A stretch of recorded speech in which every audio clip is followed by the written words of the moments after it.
markets are crashing around the world for the second day in a row. Consensus is that the president's tariffs were much higher than expected and based on economic formulas that people do not understand. What is your reaction and what is the impact on Europeans? You want them to spend more on defense, yes, which they're agreeing to finally. But how can they do that when their economies are crashing and they are now... No, their economies are not crashing. Their markets are reacting. No, their economies are not crashing. Their markets are reacting to a dramatic change in the global order in terms of trade. And so what happens is pretty straightforward. If you're a company and you make a bunch of your products in China, and all of a sudden shareholders or people that play the stock market realize that it's going to cost a lot more to produce in China, your stock is going to go down. But ultimately, the markets, as long as they know what the rules are going to be moving forward, and as long as that's set and you can sustain where you're going to be, the markets will adjust. Businesses around the world, including in trade and global trade, they just need to know what the rules are. Once they know what the rules are, they will adjust to those rules. So I don't think it's fair to say economies are crashing. Markets are crashing because markets are based on the stock value of companies who today are embedded in modes of production that are bad for the United States. We have to be a country that thinks we're the largest consumer market in the world, and yet the only thing we export is services. And we need to stop that. We need to get back to a time where we're a country that can make things. And to do that, we have to reset the global order of trade. And the other part of my question. Well, the worst thing is to leave it the way it is forever. I mean, this can't continue. We can't continue to be a country that doesn't make things. We have to be able to make things to provide jobs for Americans. That's it. It's that simple. China, as an example, I mean, it's outrageous. I mean, they don't consume anything. All they do is export and flood and distort markets in addition to all the tariffs and barriers they put in place.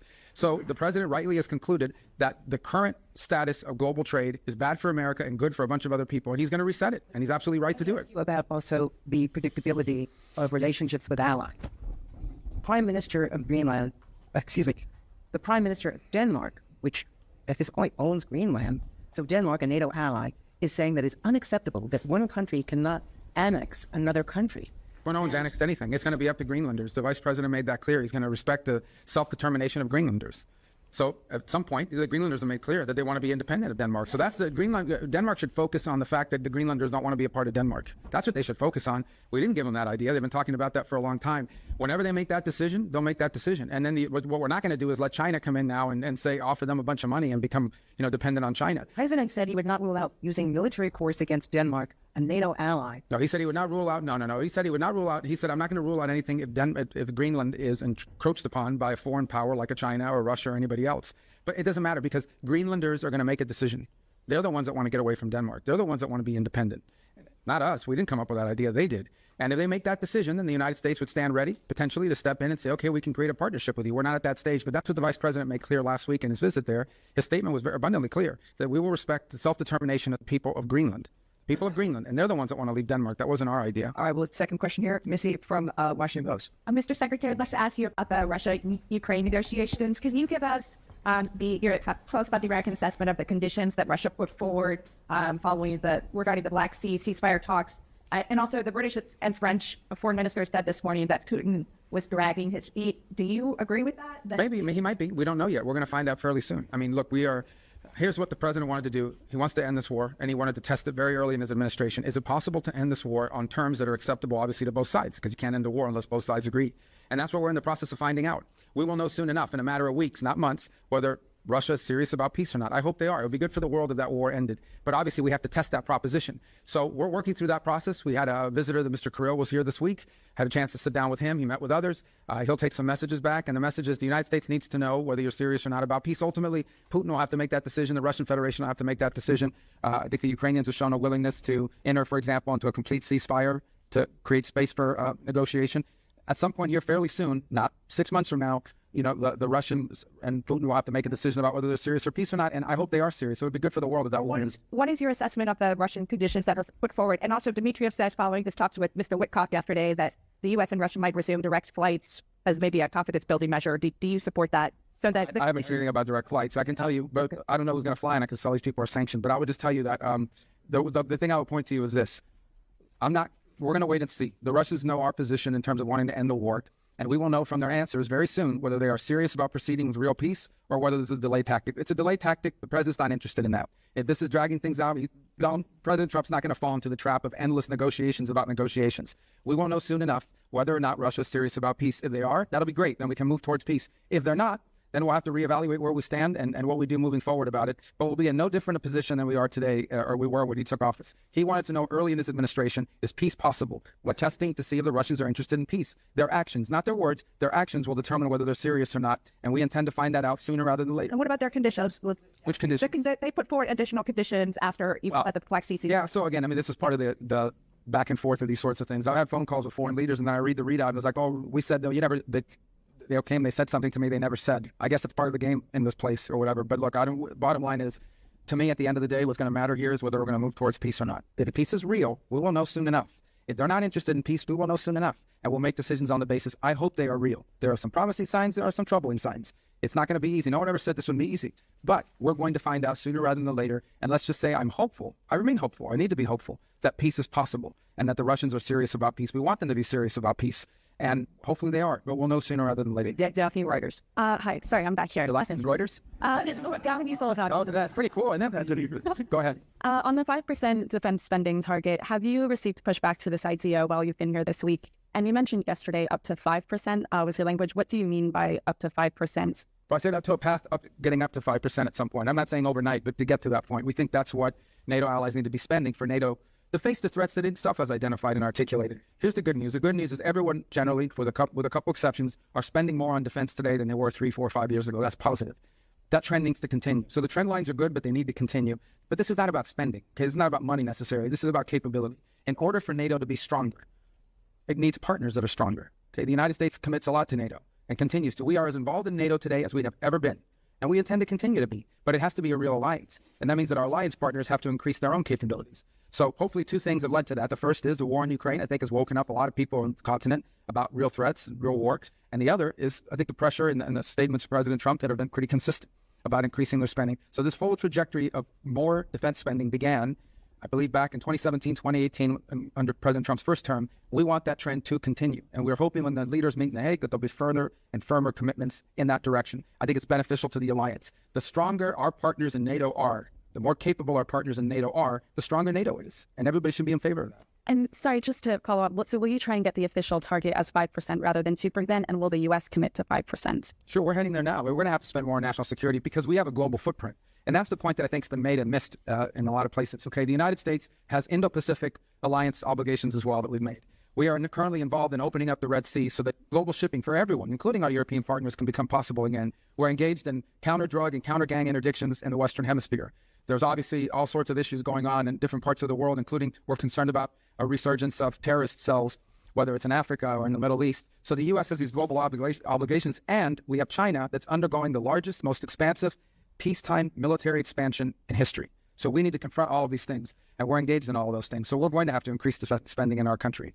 I think our commitment to NATO isn't just 3 and something % spending of GDP. It's sustained over an extraordinary period of time, and that continues. So look, I think our partners know they need to do more. They've all indicated they want to do more. They've begun to do more, and that trend needs to continue. Mr. Secretary, you mentioned that you met with Kirill Dmitriev as well.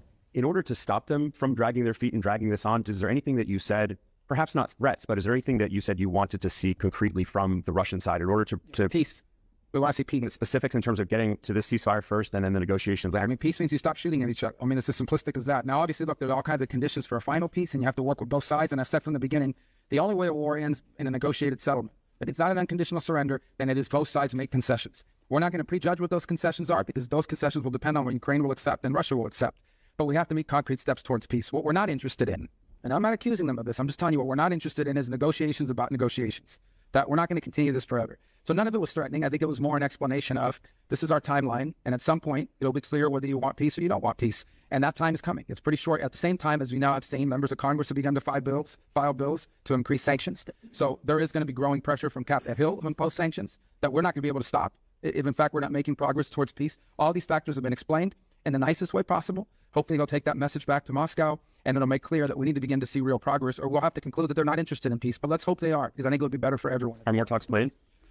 Well, we need to hear an answer to this. I mean, we're going to have talks as long as talks are about something. It can't be talks about talks.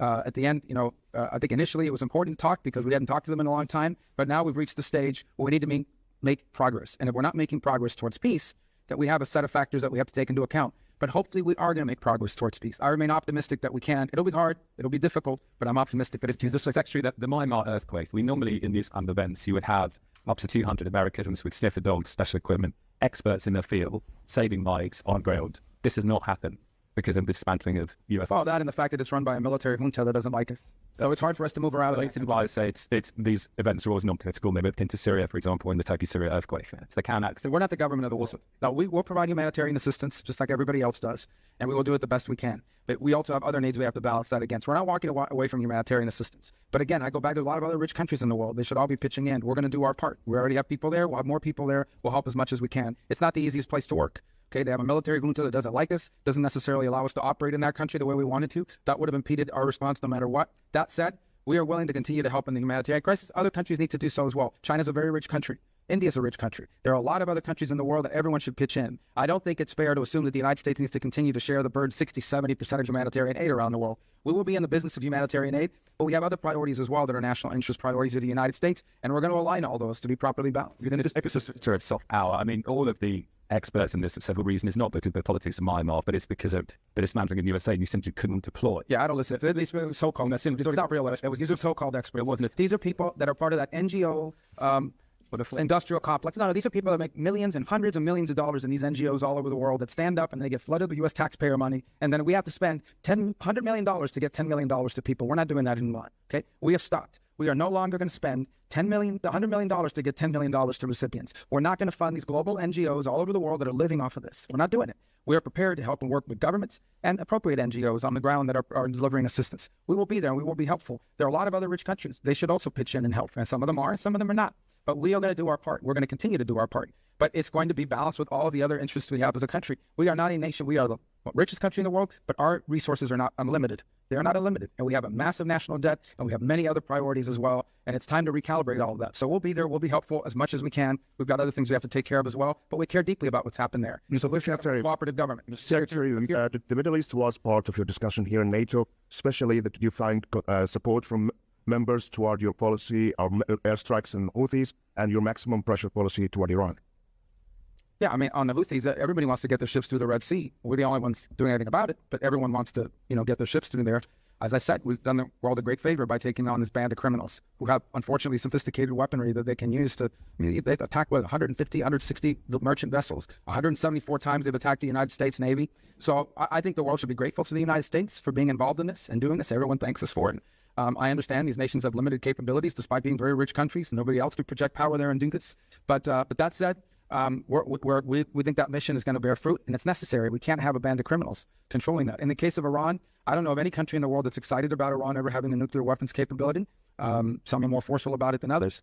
We've had talks about that. As you know, the president would like to figure out what's going to happen there, but he's also made it clear that there's not going to be a nuclear on Iran. That's not going to happen under his watch.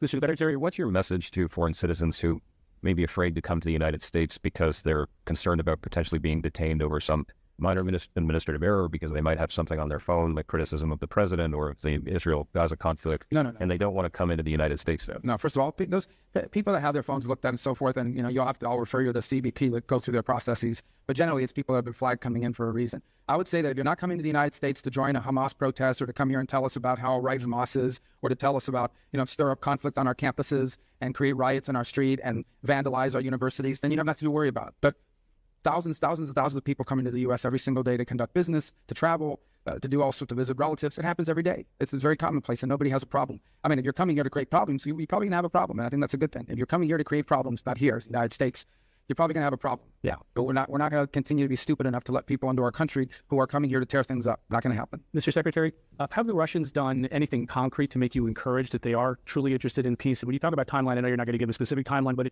you talking weeks or are you talking months? I think we're talking weeks probably, yeah. I mean, there's a lot that has to happen here in the next few weeks in order for this to be real. In terms of concrete, they've agreed to certain things. I mean, I think there's things they're not striking now that they were before. Obviously, both sides claim that the ceasefire has been violated, as typical of ceasefires like this. But that said, not concrete in terms of are we closer to peace? We're closer to peace simply because we're talking to both sides, but we're not closer to peace because we have a deal on our hands to end these conflicts. But we're going to know soon enough. That's my point. I make everybody, people come, oh, well, Putin, you can't trust him. It's not about trusting Putin. Not about trusting anybody. This is about actions. If you're interested in peace, you stop fighting. And you lay out the conditions by which you're willing to end a war. And they have to be reasonable conditions, right? Not crazy stuff.